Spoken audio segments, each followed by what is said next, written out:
when the kids came home from school and started talking about the tests and told me that these tests were to measure how smart they are, and that if they didn't take the test, then no one would ever be able to tell how smart they are, and that they might not get into college, and that it goes on their permanent record saying whether you're a good student or not. And this test is kind of like the be-all, end-all for education, and that was very concerning to me that's what my kids were being led to believe.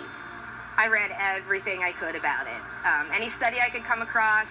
I read the good things and the bad things that people were saying about it, and then I started to talk to other parents that were struggling with, the same things that we were trying to decide, and it just became blatantly clear after a couple days of reading these studies that this is good for no one.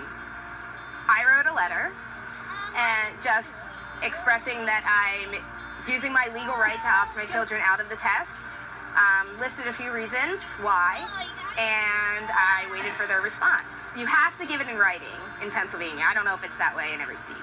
You have to give it in writing. So that was my first step, was to give it in writing.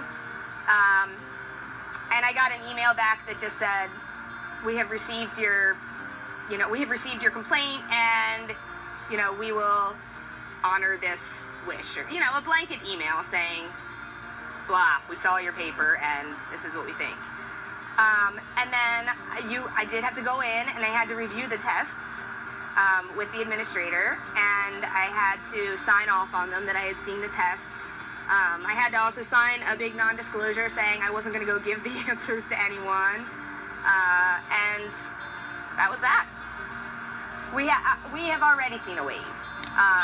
Afterwards, tons of people that I don't even know were emailing me saying, how do I do that? How do I opt my kids out? Like, I never knew about this, And so I think we'll definitely see it grow.